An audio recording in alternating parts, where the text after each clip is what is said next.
Bonjour à tous, j'espère que vous allez bien, ainsi que vos proches surtout. Nous sommes ravis de vous accueillir à ce nouveau Flash Covid qui va être articulé autour des marchés financiers aujourd'hui. On a la chance d'avoir deux intervenants, Gwenola Lemaire, qui est notre responsable asset spécialiste des marchés financiers, et David Wiersba, qui est le directeur du développement de Varenne Capital Partners, société de gestion indépendante avec un peu plus d'1,7 milliard sous gestion et une gamme de 4 fonds. Gwenola, je vais te laisser la parole. Tout d'abord, je veux juste vous expliquer un peu comment va se passer le déroulé. Sur la partie droite, vous avez la possibilité de nous poser des questions. On va essayer d'y répondre le plus possible. On a déjà eu des questions en amont qu'on a pu préparer. Et au cas où, évidemment, on vous répondra à la suite du webinaire avec votre consultant et Gwenola en support. Gwenola, c'est à toi. Bonjour à tous. Donc, je vais reprendre en quelques mots le détail de la lettre que vous avez reçue qui faisait un point sur les marchés. Donc, concernant la crise qu'on est en train de connaître, c'est une crise qui est sans précédent, qui a été extrêmement rapide et extrêmement brutale. On a aujourd'hui plus de la moitié de la population mondiale qui est confinée et on a atteint les 3 millions de personnes contaminées. Face à cette crise, on a les banques centrales et les gouvernements qui ont été très réactifs, ce qui est la grande différence qu'on a par rapport aux crises précédentes, et qui ont mis en place des mesures extrêmement importantes de soutien de l'économie. Donc, mesures qui visent à soutenir à la fois les ménages et les entreprises. Malgré ça, on a aujourd'hui beaucoup d'incertitudes concernant la durée et l'impact réel qu'aura cette crise. Il va y avoir plusieurs points à surveiller. D'une part, en Chine, on a un signe encourageant de reprise de l'activité, mais il faut surveiller qu'on n'ait pas de retour d'une deuxième vague. Ensuite, en Europe, il va falloir voir comment est-ce que se passe le déconfinement et enfin surveiller l'évolution de la situation aux États-Unis. Concernant les marchés depuis le début de l'année, donc à hier soir, on était donc sur le CAC 40, on est à moins 23,60 depuis le début de l'année. L'Eurostock 50, on est à moins 21,70 et le MSCI World, on est à moins 14,20. Donc, nous, notre avis chez Eodia, on pense qu'il va continuer à y avoir des tensions sur les marchés tant qu'on n'aura pas atteint ce pic d'épidémie. Donc, il faut être prudent. Malgré ça, aujourd'hui, il y a quand même des opportunités d'investissement compte tenu de la baisse qu'il y a eu sur les marchés. Et on pense qu'il y a des capacités de rebond dans une bonne partie des fonds, à condition d'être sélectif dans les fonds qu'on va sélectionner dans vos portefeuilles. Donc, on va pouvoir rentrer plus dans le détail avec les questions que je vais pouvoir poser donc à David. Donc, la première question qui est revenue plusieurs fois, c'était est-ce que la crise qu'on connaît est comparable à 2008 et est-ce qu'elle est plus importante que 2008 ? Alors bonjour à toutes et à tous, je commence par remercier Eodia de me donner l'opportunité d'être avec vous aujourd'hui. Alors c'est une excellente question. Pour démarrer, c'est très difficile de comparer les crises entre elles. 2008 était une crise économique très très grave. Celle-ci est un peu différente parce qu'elle est liée à un élément externe. Évidemment, tout le monde le sait, c'est une crise sanitaire. Ce qui la différencie de 2008 d'abord, c'est que c'est sa rapidité et sa violence. Tout le monde l'a vu puisqu'on est tous confinés et tout le monde en a subi les conséquences. Mais c'est vrai que d'un point de vue financier, sur les marchés notamment, ça a été extrêmement rapide et extrêmement violent.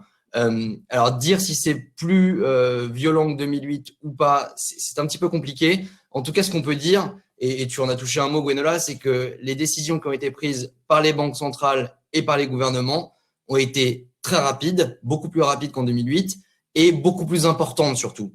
C'est aussi ce qui fait que les marchés, on en parlera peut-être un petit peu après, mais que les marchés ont remonté parce que le point bas, il est derrière nous, en tout cas pour l'instant. Et les décisions, notamment de la Banque centrale en Europe et de la Fed aux États-Unis, ont permis de relancer les marchés assez rapidement en injectant des sommes absolument monstrueuses dans l'économie. Et juste un petit élément qui est très différenciant de la crise de 2008, c'est que cette fois-ci, en 2020, les banques centrales ont injecté de la liquidité de manière assez rapide, 2000 milliards pour la Fed, même peut-être un petit peu plus, alors qu'en 2008, ça avait été fait après coup. La Fed a injecté sa plus grosse part de liquidité pendant la crise de 2008 en 2009, c'est-à-dire après pour redémarrer l'économie. Là, ils ont anticipé pour pouvoir tout de suite redémarrer l'économie et les marchés autant que faire se peut. D'accord. Concernant justement le point bas des marchés dont tu nous parlais, on nous a posé la question de savoir est-ce qu'on avait atteint un point bas sur les marchés et quelles sont les anticipations que vous avez chez Varenne concernant la suite dans les prochains mois. Oui, alors c'est une question qu'on a souvent, évidemment. On nous demande si le gros de la crise est derrière nous ou pas. C'est très compliqué. Encore une fois, on pense que chez Varenne, on pense que la partie la plus violente et la plus rapide est derrière nous. Néanmoins, on n'a pas de boule de cristal et on ne sait pas vraiment ce qui va arriver dans le futur. Le point le plus bas, je crois qu'il est mi-mars, le CAC était à 3007. Aujourd'hui, on est remonté à 4006, donc il est toujours, comme tu le disais, à moins 23 ou à moins 24. C'est grâce, comme je le disais auparavant, au soutien des banques centrales et des États. Néanmoins, c'est extrêmement compliqué de répondre à la question sur le point bas. Nous, on est assez prudent chez Varenne parce qu'on manque de visibilité. L'impact sur l'économie sera monstrueux, on n'a pas fini de le voir et je pense que tout le monde en a conscience et c'est aussi ce qui différencie cette crise des précédentes. Tout le monde n'était pas en mesure de comprendre ce que c'était les subprimes en 2008. Aujourd'hui, on comprend et les conséquences sont palpables. Des secteurs comme l'hôtellerie, comme la restauration, comme les compagnies aériennes sont des secteurs qui vont être impactés sur le long terme. Je voyais il y a quelques semaines, mais je crois que c'est toujours le cas aujourd'hui, il y a une journée où Air France a fait voler 18 avions dans la journée, alors qu'en temps normal, il y en a 2000 qui volent. Donc, les conséquences, on n'a pas fini de les voir. Donc, est-ce que l'aide des banques centrales, des États, des mesures qui vont être prises vont permettre d'avoir juste devant nous des beaux jours et des marchés haussiers? C'est très, très compliqué à dire. Nous, on ne serait pas surpris que ça continue à être tendu, comme tu le disais en introduction, et qu'il y ait un impact qui continue, qui soit sinusoïdal. En revanche, on pense que le gros et le plus rapide de la baisse reste derrière nous. Je me permets de compléter ce que tu viens de dire. Nous, il y a une stratégie dont on parle assez régulièrement et qui est encore plus intéressante aujourd'hui, qui est la mise en place des versements programmés. Pourquoi? Parce qu'aujourd'hui, on ne sait pas si les marchés vont repartir de manière très importante à la baisse dans les semaines qui viennent ou si on va avoir un rebond. Donc, c'est compliqué de savoir quelle va être l'évolution des marchés dans les semaines qui viennent. Donc, au lieu de placer son argent en une seule fois sur les marchés, le fait de rentrer 12 fois par an en mettant en place donc des versements programmés mensuels va permettre de lisser les points d'entrée sur le marché et donc d'atténuer les secousses qu'on peut avoir sur les marchés encore plus en ce moment. Oui, je complète ton point. Je partage complètement ce sentiment. Je pense que plutôt que de chercher un point bas, parce qu'à chercher un point bas, c'est la meilleure façon d'acheter au plus haut et de vendre au plus bas, c'est de lisser les investissements, en effet, en faisant des versements programmés qui permettent justement de lisser le point d'entrée et qui permettent de réduire les risques sur les investissements que vous pourrez faire. Je partage ce sentiment, ce point à 100%. Ok. Question suivante. Que recommandez-vous pour une allocation aujourd'hui? Donc ça, on a répondu en partie pour pour les versements programmés. Moi, je pensais à la diversification. Oui, c'est ce que j'allais dire. C'est le mot principal, je pense. Alors après, moi, c'est ce que je dis toujours à mes clients. Comment ne pas prendre le moindre risque possible? C'est un, en faisant des versements programmés et deux, en diversifiant vos allocations. Peut-être qu'on aura l'occasion après de parler spécifiquement de ce qu'on fait chez Varenne, mais vous avez plein de fonds différents qui ont plein de spécificités différentes, que ça soit sectoriel, géographique, par taille de capitalisation, donc taille d'entreprise. Et on ne sait jamais alors on a des avis, on a des convictions sur les secteurs qui vont être porteurs en fonction de l'économie, en fonction de ce qu'on voit, en fonction de l'évolution des marchés. Néanmoins, mettre tous ses œufs dans le même panier, c'est le meilleur moyen de se tromper et d'avoir un investissement qui va souffrir fortement. Donc, pour diversifier le risque, il faut diversifier l'allocation. C'est vraiment le maître mot. Je pense que diversification et versement programmé, c'est ce qui vous permet le plus d'avoir une allocation stable et qui fait du sens dans le temps, tout en prenant en compte, évidemment, on ne l'a pas dit jusqu'à maintenant, mais la durée d'investissement, puisque l'investissement et la durée d'investissement va aussi engendrer le niveau de risque que vous pourrez prendre. Je pense que plus vous avez de temps devant vous, mais ça c'est moins mon métier que le vôtre, plus vous pouvez prendre de risques. Alors justement, ça fait enfin, il y a une suite avec la question que je vais te poser. Une cliente qui nous a posé une question. J'ai une allocation dynamique qui a perdu 30%. Est-ce que je dois sortir? Et alors, je précise que cette cliente avait investi il y a moins d'un an. Donc, du coup, j'en profite pour rappeler l'horizon d'investissement qui est d'au moins 3 ans, surtout sur une allocation action. Et donc, je te laisse répondre sur savoir si la cliente doit sortir ou pas. Je compléterai éventuellement après. Alors, si je dois répondre froidement, je dirais non, elle ne doit pas sortir. Après, je pense que là, je me permets de dire ça à la personne qui a posé la question. Je pense que la question ne doit pas vraiment se poser comme ça. Ce qu'on vit est assez singulier et c'est très particulier. Donc, ça dépend donc sur quoi elle est investie.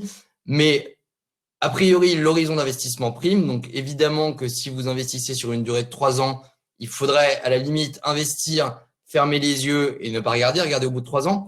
Mais c'est pas parce que vous avez perdu sur le court terme que vous allez perdre sur le long terme.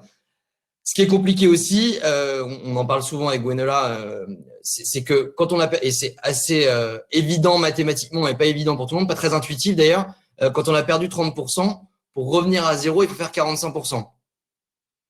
Donc, c'est pas forcément évident de refaire 45% dans un horizon court terme. Parfois, il faut accepter de se couper la main plutôt que pour ne pas se couper le bras, j'allais dire.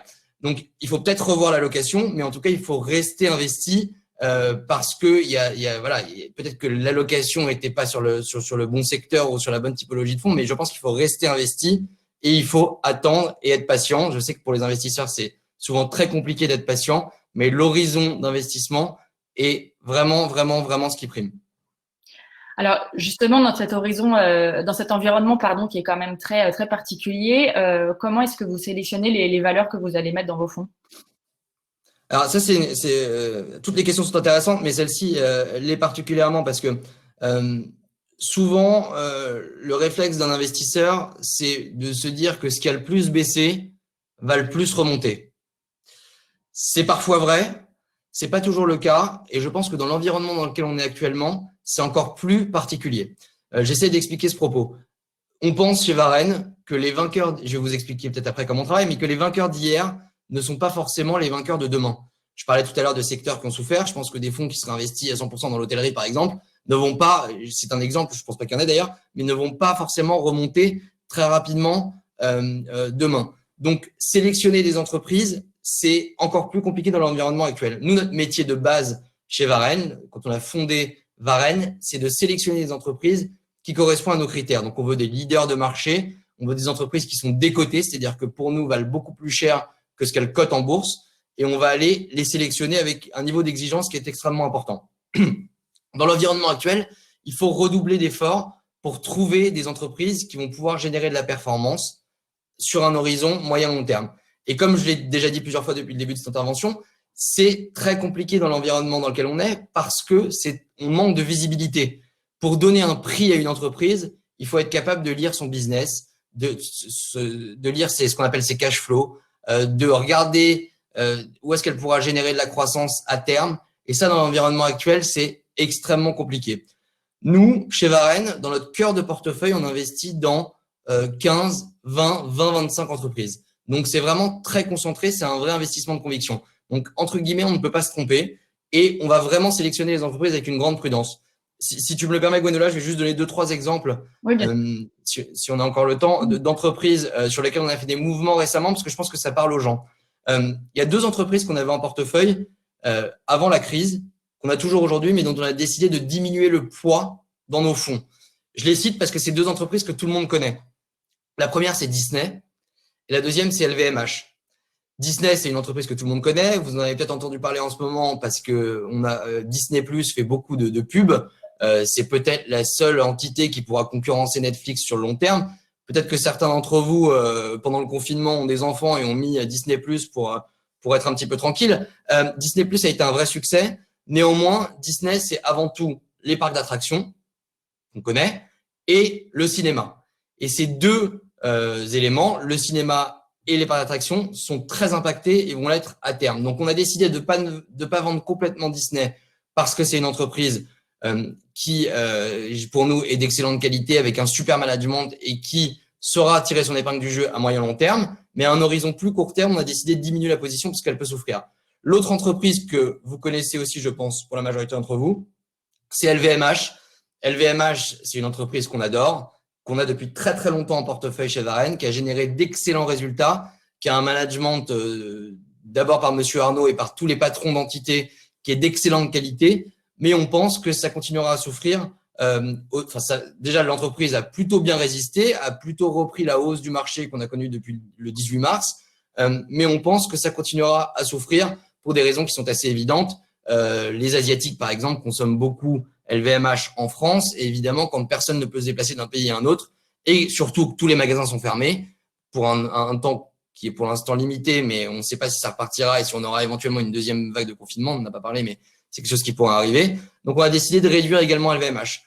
Et ces deux entreprises qu'on a réduites, on en a profité pour ajouter une autre entreprise que vous connaissez très bien, que vous utilisez peut-être pour vous connecter à ce webinaire. C'est une entreprise qui s'appelle Alphabet. Alphabet, c'est la maison mère de Google. Google est une entreprise qui a beaucoup de business à l'intérieur de l'entité, qui est d'excellente qualité, qui est très bien gérée également, qui a 115 milliards de dollars de cash. Donc, ils ont de quoi voir venir, 115 milliards de dollars de cash, et qui, pour nous, est d'excellente qualité et qui est une des entreprises qui saura tirer son épingle du jeu de l'environnement actuel et qui sera capable d'avoir de bons résultats. D'ailleurs, ils ont annoncé leurs résultats hier soir qui étaient d'excellente qualité et qui seront capables de tirer leur épingle du jeu. Donc voilà, c'était quelques petits exemples juste pour étayer mon propos, qui est vraiment de dire que notre métier à nous de gérants d'actifs, c'est d'être capable de sélectionner des entreprises d'excellente qualité. Et dans l'environnement actuel, il faut être encore plus sélectif, faire encore plus attention. Et d'ailleurs, la première chose qu'on a fait chez Varenne lorsque la crise a commencé, c'est que toutes les entreprises qu'on a en portefeuille, on a été les regarder une par une pour voir si elles allaient résister à l'environnement actuel ou s'il fallait s'en séparer ou diminuer la pondération dans nos fonds. Donc voilà, notre métier aujourd'hui, c'est d'aller saisir les opportunités et de trouver d'autres entreprises qui pourront tirer leur épingle du jeu dans l'environnement actuel. Je pense que la grande différence qu'il y a aujourd'hui par rapport aux années précédentes où on avait des marchés haussiers où tout le monde, tous les gérants et tous les fonds montaient sans de réelle différence entre eux. Et aujourd'hui, on voit une vraie disparité. On a des résultats qui sont très différents selon les sociétés de gestion et selon les fonds.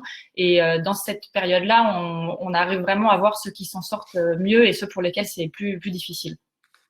Je partage ce point de vue à 100%. J'irai même encore plus loin. Prendre du risque dans les marchés haussiers et quand tout va bien, quasiment tout le monde est capable de le faire. En revanche, être capable d'être résilient dans les marchés baissiers, d'apporter ce qu'on appelle de la décorrélation, c'est-à-dire un fonds qui se comporte différemment des autres que vous avez dans vos portefeuilles et être capable de résister dans les marchés baissiers, selon moi, c'est là qu'on voit les bons gérants et les gérants de qualité. Alors justement, est-ce que tu peux nous parler un petit peu du fonds Varenne Global? Alors pour rappel, le fonds Varenne Global est présent dans une partie de vos allocations normalement. Si vous avez un profil équilibré, c'est un fonds que vous pouvez retrouver dans vos allocations. Est-ce que tu peux donc nous dire en quelques mots, nous parler du fonctionnement de ce fonds et nous expliquer pourquoi est-ce que vous avez mieux résisté justement depuis le début de la crise et peut-être nous rappeler les performances depuis le début de l'année. Oui, merci de me donner l'occasion de parler de Varenne. Nicolas le disait en introduction, on gère une gamme de fonds restreinte chez Varenne. On gère une gamme de 4 fonds, dont 3 fonds de droit français. Et un de ces fonds qui a été sélectionné pour certains d'entre vous, dans les allocations, c'est Varenne Global. Varenne Global, c'est un fonds qui a la particularité. En fait, tous nos fonds sont gérés de la même manière chez Varenne avec 4 stratégies de gestion. Donc, l'ADN dans chacun des fonds est le même. Dans Varenne Global, vous retrouvez donc l'ADN de Varenne qui est de cumuler plusieurs stratégies d'investissement. Donc, je vais faire très vite pour ne pas être trop technique, mais notre métier initial, comme je le disais, c'est de sélectionner des entreprises. Donc, dans Varenne Global, vous aurez entre 20 et 25 entreprises de qualité qu'on va sélectionner. Et sur cette stratégie, notre niveau d'investissement, c'est-à-dire le pourcentage d'argent qu'on a dans le fonds, qu'on va investir sur ces entreprises, il va dépendre de la capacité chez nous de l'équipe de gestion à trouver des entreprises qui correspondent à nos critères d'exigence. Donc aujourd'hui, il est investi environ à 50%. Et ce qu'on a décidé de faire chez Varenne et c'est ça qui nous différencie des autres gestions, c'est que pour être un petit peu moins dépendant que peuvent l'être certains autres gérants des conditions de marché, de mouvements très brutaux des marchés comme on a pu le voir récemment, c'est qu'on a décidé dans tous nos fonds d'ajouter 3 autres stratégies de gestion qui vont permettre justement cette décorrélation dont je parlais et cette résistance dans les baisses. Donc, il y a 2 stratégies qui sont un peu techniques dont je ne vais pas parler. Je les cite juste. C'est une c'est du short, donc on peut prendre des positions vendeuses sur des entreprises. Au lieu de prendre des positions acheteuses, on va prendre des positions vendeuses. Une deuxième, c'est de prendre des positions sur des fusions-acquisitions ou restructuration du capital. Ça, je passe rapidement, mais je voudrais juste dire un mot sur la dernière stratégie, qui est une stratégie de couverture macroéconomique. L'idée de cette stratégie de couverture macroéconomique, c'est d'y accorder un budget d'1,5% de l'encours du fonds Varenne Global par an, 1,5% par an, un petit peu comme une police d'assurance, pour protéger les fonds contre les risques majeurs qu'on identifie d'un point de vue macroéconomique. Donc, c'est un peu contre-intuitif, mais avec ce 1,5%, on va protéger une partie importante de nos portefeuilles parce qu'on va prendre des positions pour se couvrir contre les risques extrêmes à une maturité assez lointaine. Et l'objectif, c'est d'aller couvrir les risques qu'on va identifier. Donc, aujourd'hui, on a quelques risques identifiés. La valorisation des marchés actions, le crédit aux États-Unis, par exemple. S'il y a d'autres questions après, je serai ravi d'y répondre dans un second temps après ce webinaire. Mais on va couvrir ce portefeuille. Ça, c'est pour la gestion Varenne. C'est ces 4 stratégies qui permettent, on essaye en tout cas d'être performant, d'être bon dans des configurations de marché différentes. Pourquoi est-ce que le fonds a bien résisté? Alors, merci de me donner l'occasion d'en parler. Le fonds Varenne Valeur est à -4, je crois, de mémoire hier soir depuis le début de l'année. Alors, évidemment, on ne se satisfait jamais d'avoir une performance négative. Mais quand on a une gestion active et qu'on se compare aux marchés financiers qui sont, je crois, on l'a dit tout à l'heure, entre -23 et -25 pour ceux qui sont autour de nous, c'est-à-dire français et européens, c'est une performance qui, relativement par rapport au marché, est quand même de bonne facture. Ce qui nous a permis de bien résister, c'est que assez rapidement, fin janvier, lorsqu'on a eu les premiers éléments liés au coronavirus, l'équipe de gestion chez nous a décidé de prendre des positions qui ont neutralisé en grande partie l'exposition et qui ont permis de ne pas être trop exposé au marché. Je ne veux pas être trop technique et pas trop rentrer dans le détail, mais en tout cas, ce qu'il faut retenir, c'est que l'intérêt d'avoir une gestion active comme la nôtre, c'est qu'on peut prendre des décisions de gestion assez rapidement. Et dans le cas précis, on a décidé de garder les positions qu'on avait en portefeuille. Donc, on a gardé les entreprises dans lesquelles on était investis.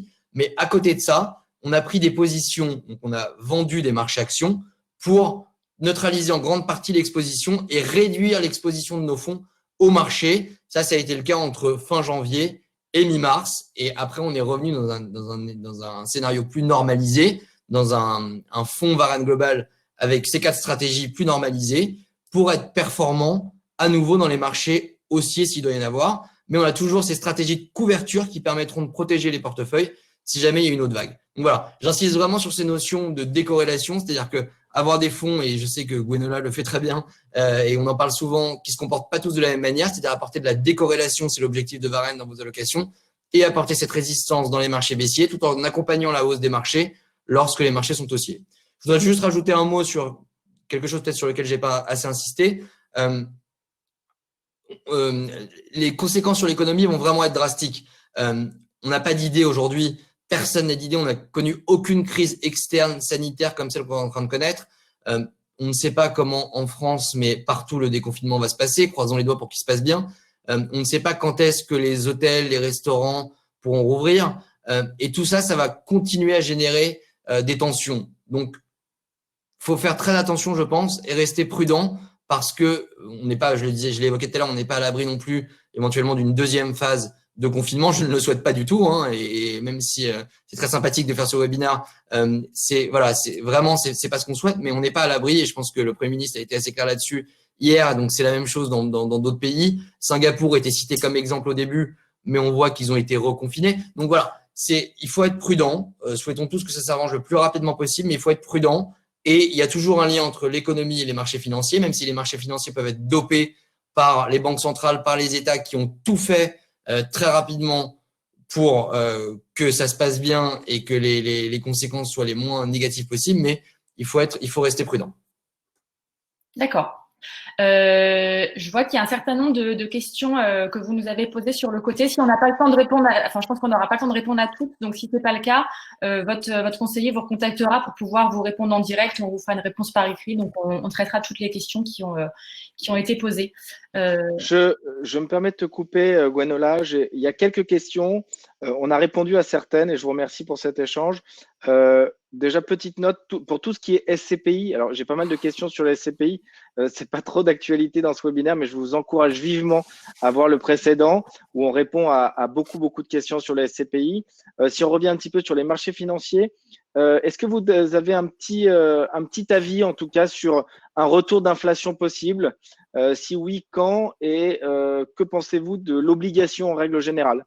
Beaucoup de questions qui reviennent sur la diversification, dans quoi investir, les devises, l'or, les obligues, voilà. Ouais. David. Alors, je découvre les questions parce que je n'avais pas vu avant le bandeau à droite, donc je m'en excuse. Je vais essayer de répondre à la majorité d'entre elles. Alors, l'inflation, c'est très difficile. Pour l'instant, je pense qu'on est plus dans une phase de récession.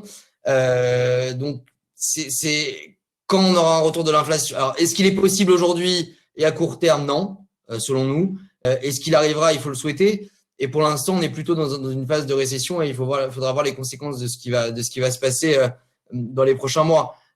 Sur les obligations, c'est pas notre spécialité chez Varenne car on n'en fait pas. Dans l'ensemble des stratégies que je vous ai citées, c'est-à-dire sur la stratégie de sélection d'entreprise, sur la stratégie de fusion-acquisition et sur la stratégie de short-action, on va uniquement dans l'univers des actions. Donc, les obligations, c'est moins ma spécialité, donc je préfère ne pas trop insister là-dessus aujourd'hui. Mais voilà, c'est aussi un marché qui a beaucoup souffert et sur lequel il y a, je pense, aujourd'hui moins d'opportunités que sur les marchés actions, très clairement. Je peux aussi répondre aux questions directement si vous voulez.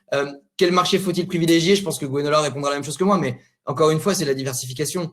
C'est la diversification. Moi, il y a pas mal de clients qui me demandent en ce moment s'il faut investir dans le pétrole.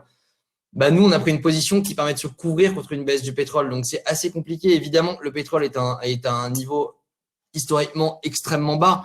Néanmoins, on pense qu'il pourrait continuer à y avoir des conséquences. Donc, je pense pas que ce soit le bon timing. Sur le reste, l'or, l'immobilier, etc., encore une fois, c'est plus le métier de Gwenola, mais je pense que la diversification est vraiment le maître mot. C'est-à-dire avoir des SCPI, oui, mais avoir du financier, éventuellement de l'or si vous souhaitez. Donc voilà, c'est vraiment c'est très particulier, mais la diversification est le maître mot. Je me permets juste de rebondir, une attention toute particulière à tous les clients qui souhaiteraient éventuellement rentrer dans les marchés financiers, de se rapprocher de son conseiller qui travaillera avec Gwenola, parce que comme vous avez pu le voir et comme David l'a bien expliqué ainsi que Gwenola, les marchés sont en difficulté ou sous pression en ce moment, donc il faut avoir un avis un peu plus professionnel que juste de se lancer et de se dire que le pétrole est négatif, donc il faut investir dans le pétrole, et les actions sont basses, il faut investir dans les actions. Ça va plus loin que ça. Encore une fois, la diversification est importante. Il faut avoir des portefeuilles équilibrés sur tous les secteurs d'activité et se renseigner avec son conseiller avant de faire quoi que ce soit et de se lancer, parce que c'est pas parce que la bourse est basse pour certains qu'elle n'est pas haute pour d'autres, donc il faut faire attention.